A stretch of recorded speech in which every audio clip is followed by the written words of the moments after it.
Bienvenue dans Dance Lab, le podcast dynamique et éducatif où la passion de la danse rencontre le monde de l'entrepreneuriat, du bien-être, de la santé mentale et bien plus encore.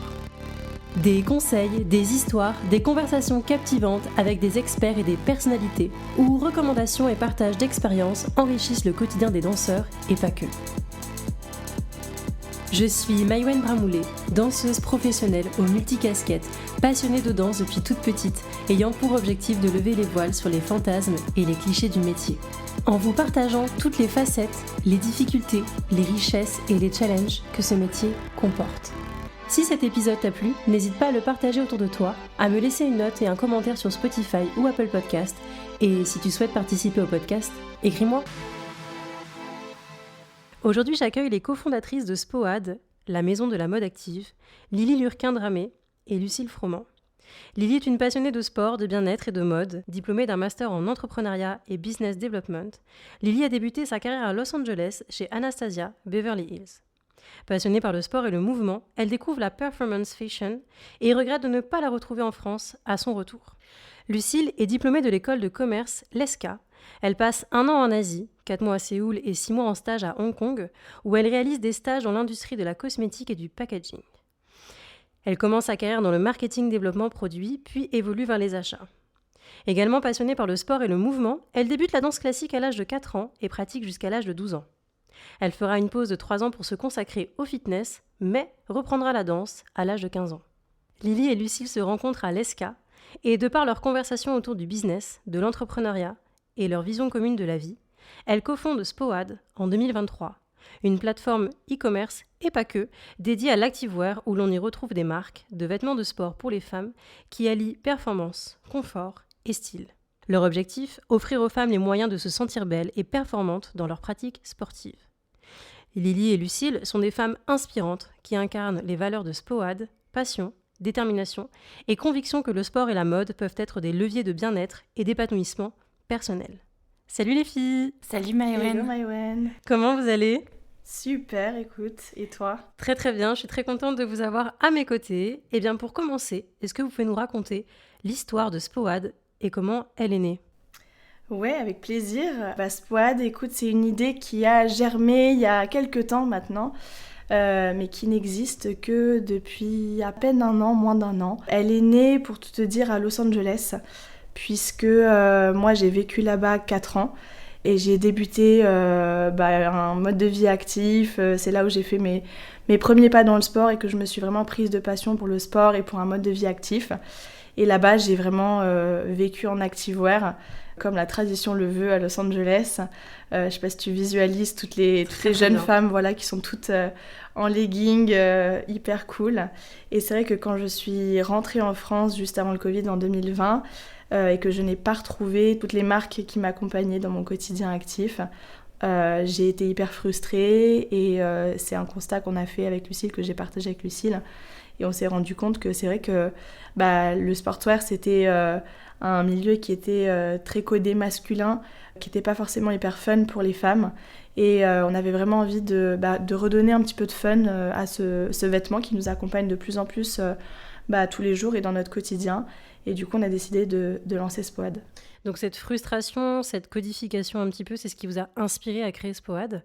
Et quelle est la mission de SPOAD et en quoi elle est différente des autres marques d'activewear qu'on peut trouver sur le marché? La mission de SPOAD, c'est avant tout de donner aux femmes le plaisir de bouger. Comme disait Lily, nous on s'est retrouvés en fait avec une offre en France, avec des vêtements plutôt basiques, avec des gros logos, et on avait vraiment envie d'apporter un côté esthétique aux vêtements de sport, tout en gardant la performance, en assurant un confort. Et donc c'est en sourçant différentes marques qui n'étaient pas présentes en France qu'on a pu apporter ça, et puis aussi une question de versatilité. On a un mode de vie qui est de plus en plus actif. On travaille, on va faire sa séance de sport, on va faire ses courses, on a des enfants à gérer.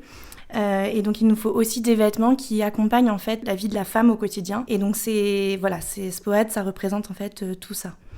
Donc comment vous avez défini votre public cible et ses besoins? Alors pour nous, notre public cible, c'était déjà un public qui nous ressemblait. Pourquoi ? Parce qu'on est les premières utilisatrices de ce genre de vêtements et que du coup, c'est vrai qu'on on s'identifiait beaucoup à notre cible. Maintenant, c'est vrai que notre cible, elle est relativement large. On s'adresse à toutes les femmes, même pas uniquement les sportives, mais toutes les femmes actives, les femmes modernes qui ont un quotidien aux multiples facettes, qui ont 4 vies dans la même journée et qui vont courir de droite à gauche, qui ont besoin de vêtements qui les accompagnent dans leur quotidien, qui n'ont pas forcément la capacité de se changer 4 fois dans la même journée. Donc voilà, c'est vraiment toutes ces femmes-là, de la plus jeune à la plus senior, et de celle qui fait de la marche active à celle qui fait du hit tous les jours. Voilà, on est assez large en tant que cible. Et je pense aussi que le Covid a vachement accéléré ce port de vêtements en fait confortables avant tout. On reste davantage aussi un peu plus chez soi. Il y a plus de télétravail aussi quand on est dans un travail on va dire plus classique. Je pense que toutes ces choses-là ont fait qu'aujourd'hui, porter de l'activewear, c'est pas réservé à uniquement des sportifs, mais également toutes les femmes qui veulent pas faire de compromis entre le style et le confort. Vous nous avez un petit peu défini la femme SPOAD. Et pour vous, à travers la femme SPOAD, qu'est-ce qu'un mode de vie actif pour vous et comment SPOAD le soutient-il ? Je pense qu'on est vraiment en train de changer la définition de ce que c'est qu'un mode de vie actif. C'est vrai qu'avant, on définissait quelqu'un d'actif en tant que sportif, parfois même presque athlète. On était vraiment dans de la pratique de sport de performance. Aujourd'hui, on a un regard sur l'activité qui est bien plus orienté vers le bien-être. Et donc, on parle plus seulement d'aller 5 fois à la salle par semaine, mais tout simplement faire de la marche active, être en mouvement, prendre les transports. Voilà, bouger son corps, en fait, au sens large du terme. Et nous, on l'accompagne, comme l'a dit Lucille, au quotidien parce que nos vêtements sont portables aussi bien à la salle qu'en dehors. Et du coup, c'est vraiment des vêtements que tu peux porter du matin au soir, qui vont t'accompagner aussi bien pour aller emmener tes enfants à l'école, pour aller faire tes courses, pour aller marcher en forêt avec ton chien, pour aller faire ta séance de yoga, pour aller boire un verre avec tes copines, pour aller faire une séance de shopping. Je pourrais citer plein d'autres situations, mais ça s'y prête en tout cas pour beaucoup. Donc SPOAD encourage clairement les femmes à bouger plus et à adopter un mode de vie sain en se sentant bien dans sa peau et dans ses vêtements. Grâce aux vêtements surtout, quels sont les défis auxquels les femmes modernes font face lorsqu'il s'agit de concilier vie active, vie personnelle et activité physique ? Comment SPOAD les aide-t-elle à les relever ? Pour nous justement, à travers SPOAD, on souhaitait lever les barrières à la mise en mouvement. Et ça vient avant tout par avoir des tenues justement qui permettent de transitionner facilement. On se rend compte quand on va faire des séances de sport dans des studios qu'il y a beaucoup de personnes qui se changent, par exemple, avant d'aller au travail, après pour aller au travail, alors que sur certains éléments, certaines pratiques sportives, on n'a pas transpiré, on n'a pas forcément besoin de prendre une douche. Et on a des vêtements qui sont avant tout des vêtements techniques qui permettent justement aussi d'absorber la transpiration, de sécher rapidement et qui permettent, c'est des vêtements qu'on peut porter toute la journée et qu'on lave le soir bien évidemment, mais je dis pas qu'il faut rester dans sa transpiration, mais il y a quand même beaucoup de pratiques sportives comme du pilates qui sont pas forcément à haute intensité et dans lesquelles on peut rester. Et même sur des pratiques à haute intensité, une course, et c'est là aussi où on peut différencier un bon vêtement sportif par rapport à un autre, c'est la vitesse de séchage.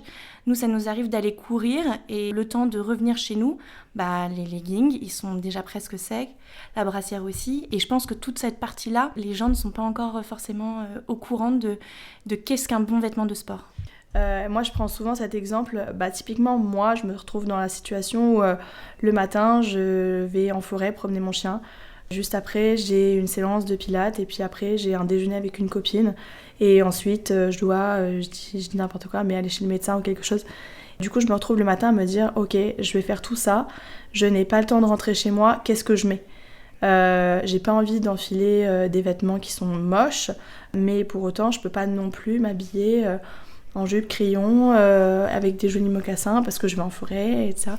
Et donc c'était vraiment un enjeu de se dire ok, des vêtements confortables et performants et qui sont en même temps jolis, c'est vraiment un besoin aujourd'hui pour les femmes modernes parce qu'encore une fois elles n'ont pas le temps de changer 10 000 fois dans la journée et elles ont une multitude de choses à faire hyper diverses qui font qu'elles ont besoin de fonctionnalité.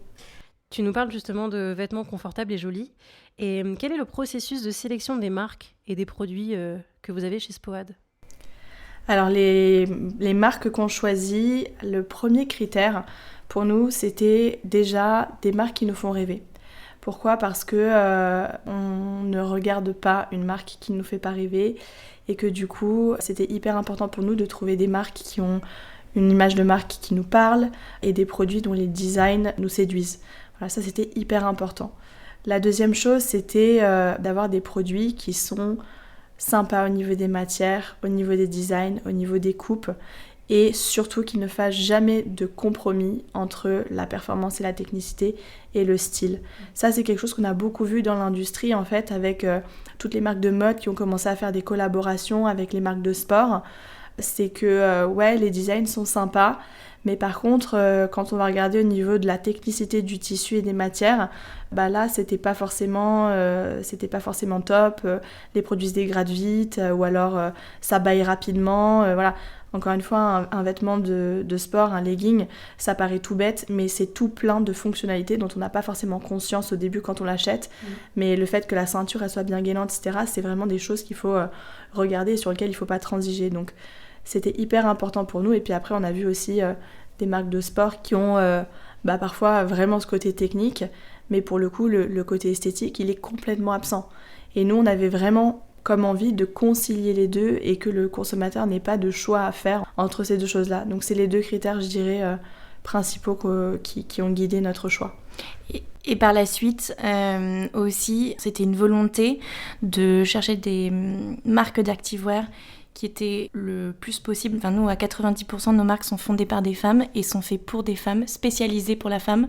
Ça, c'était important. Et également, tout ce qui est critères d'éco-responsabilité. Alors, ça peut être à plusieurs niveaux. Ça peut être dans les choix des matières, donc avec des matières recyclées. Ça, je pense qu'on a à peu près 70% de notre catalogue qui est fait avec des matières recyclées ou des matières naturelles. Et puis, tout le côté aussi, l'engagement. Voilà, on a une marque de Venus Williams qui est très engagée pour les femmes noires également, sur lesquelles elle se bat contre l'inégalité des sexes. Donc voilà, toutes nos marques ont des engagements qui leur sont propres. Et on a essayé aussi, dans la sélection de produits, à bien faire attention à tous ces critères-là qui sont, pour nous, très importants dans une sélection de produits d'activewear. Et donc du coup, si on parle de Spoad d'un point de vue business pur, nous, on achète en fait tout le stock des marques qu'on gère, nous, dans notre entrepôt, parce qu'on avait envie que si un client achète un legging d'une marque, une brassière d'une autre, un pull d'une autre, que tout soit, qu'on puisse livrer dans un même envoi directement au client et qu'il n'y ait pas un délai de je sais pas combien de jours, qu'il y ait des frais de douane à payer si on fait des achats à l'étranger. Donc ça, c'était hyper important pour nous. Ouais, et puis vous portez une grande importance aussi aux valeurs de vos produits et qui, je trouve, rejoignent beaucoup celles que vous avez, notamment des produits où on se sent libre, authentique, performant, stylé aussi, et puis versatile. Oui, et puis ce sont aussi des marques familiales. Souvent, c'est pas des mastodontes, justement. L'idée aussi, c'était de rassembler plusieurs marques plutôt niches pour justement apporter un peu plus de choix que, on va dire, les mastodontes de l'activewear. Ouais, c'est ce que j'allais dire. C'est vraiment chouette de pouvoir collaborer avec des marques qui sont, encore une fois, fondées par des femmes. C'est hyper cool, on est hyper fiers de ça. Et chacune de ces marques a sa propre histoire, ses propres valeurs. Quand on regarde de plus près, on voit vraiment l'identité de chacune de ces marques. Elles ont de la personnalité. Elles se positionnent chacune sur une ou deux thématiques principales. J'en cite une au hasard, You Are Ours. C'est une jeune femme qui a des rondeurs et qui a voulu en fait créer un design qui soit hyper flatteur pour toute silhouette. Et elle a vachement bien réussi son pari parce que ses vêtements sont hyper cool. Voilà, de voir que chacune de ces marques se positionne sur un créneau en particulier, ça nous rend hyper fiers de collaborer avec chacune d'entre elles. Tout à l'heure, vous nous parliez de seconde main, de recyclage. Et que pouvez-vous nous dire sur les matériaux et la conception des vêtements et comment Spoad s'assure-t-elle que ces produits sont durables et éthiques ? Comme on ne fabrique pas les produits, donc on n'a pas la main sur la fabrication, mais du coup sur la sélection. Donc il y a plusieurs labels qui existent. On a par exemple Oecotex, qui permet d'assurer qu'il n'y a pas de substances nocives dans la fabrication des produits. Blue Sign Approved, qui est sur la traçabilité des matières et de la fabrication, qui garantit aussi des normes de fabrication, respect éthique d'entreprise. Donc tout ça, nous, on les demande.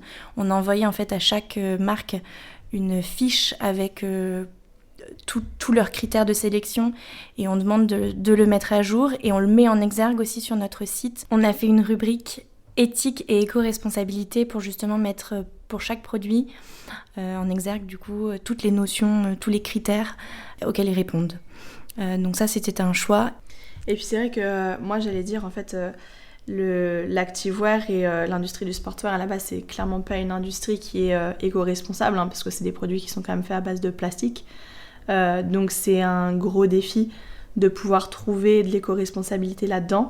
Donc chacune des marques qu'on a sélectionnées est éco-responsable à sa manière et d'une manière différente. Parfois c'est dans la manière dont c'est fabriqué. C'est vrai que le défi c'était de convaincre aussi un peu les gens parce que dans les faits tout le monde a envie de consommer éco-responsable. Mais il y a eu pas mal de loupés de la part de certaines marques sur le fait de faire des produits éco-responsables, oui, mais aussi quali.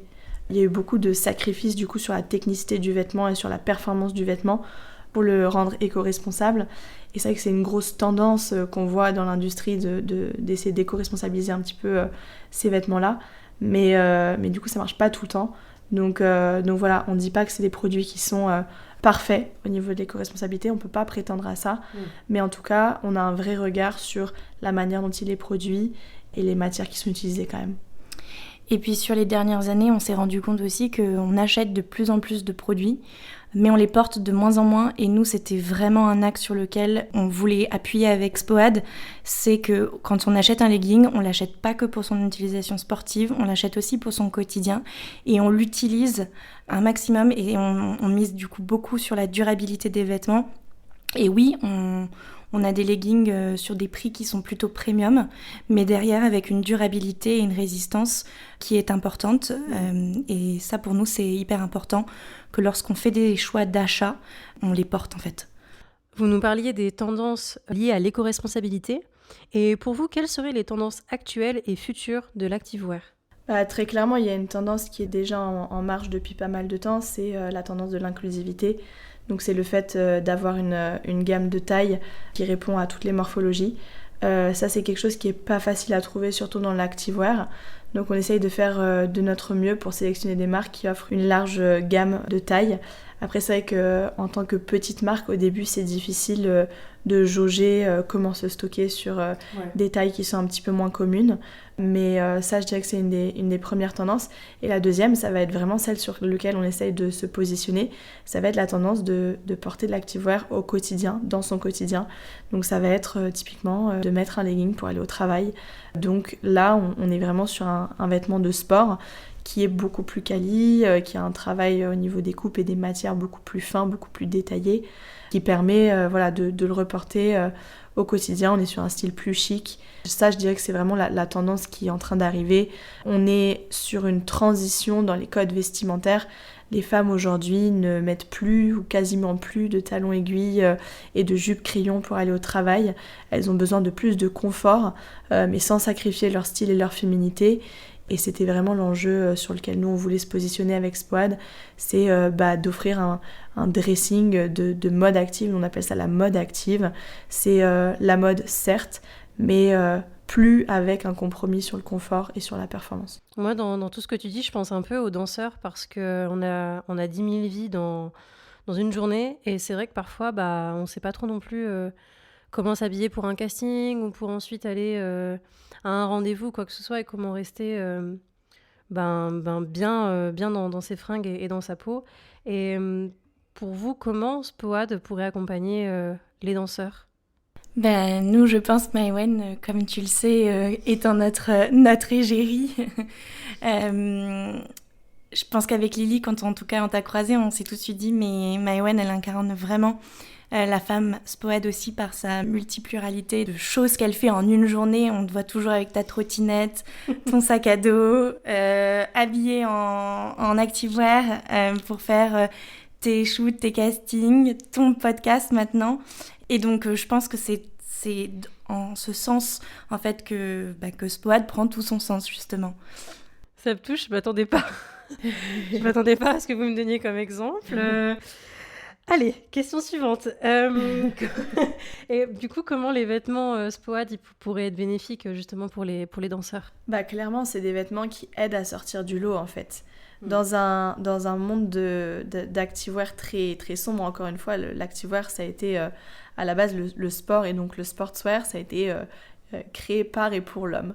Donc les codes sont très masculins, sont très sombres, et nous on essaye un petit peu de redonner de la féminité dans tout ça, et du coup on a des tenues qui permettent de sortir du lot, et quand tu sors du lot et que tu te sens bien dans tes vêtements, t'as une plus grande confiance en toi.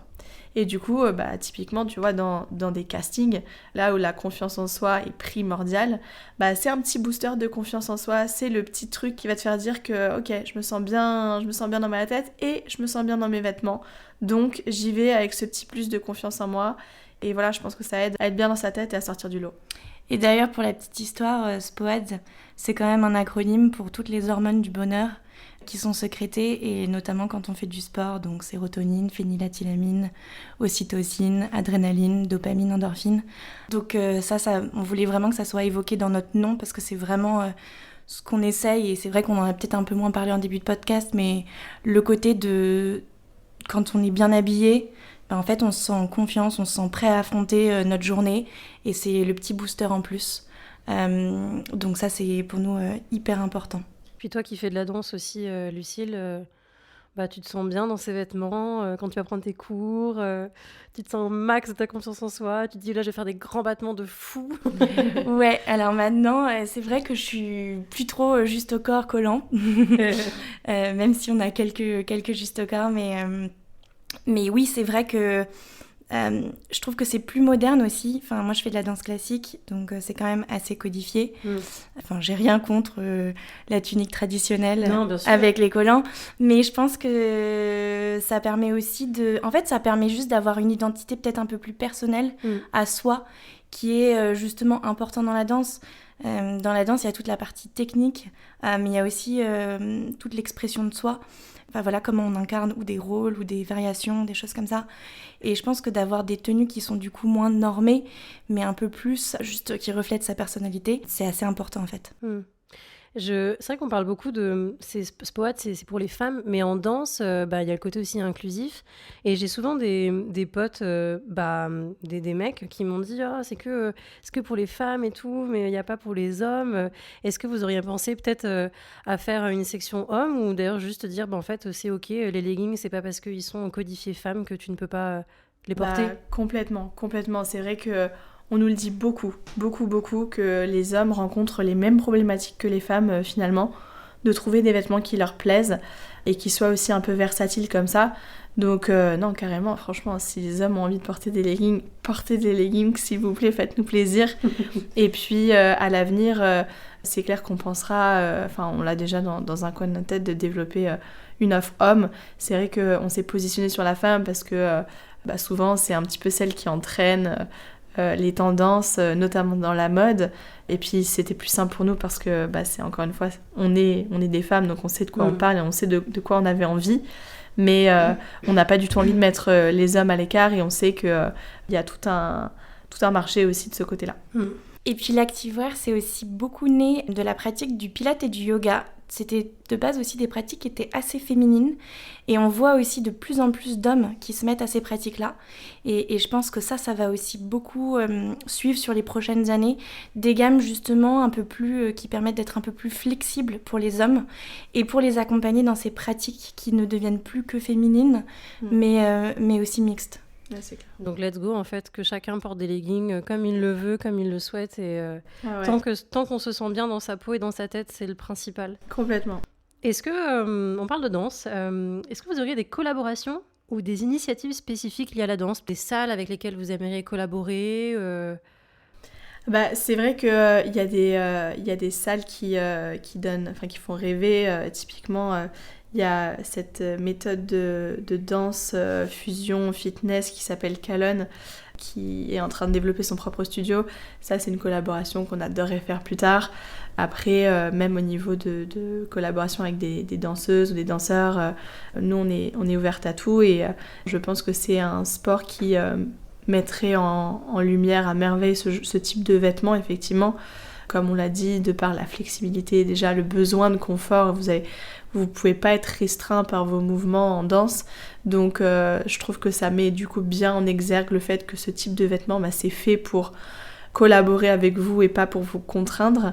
Et puis ensuite, il y a tout le côté qu'on vient d'aborder, de se mettre en avant, de se mettre en lumière, de refléter sa personnalité. Donc on n'a pas d'idée précise de collaboration pour l'instant, mais en tout cas, la danse est un sport qui, je pense, fonctionne très bien avec le concept qu'on essaye d'incarner.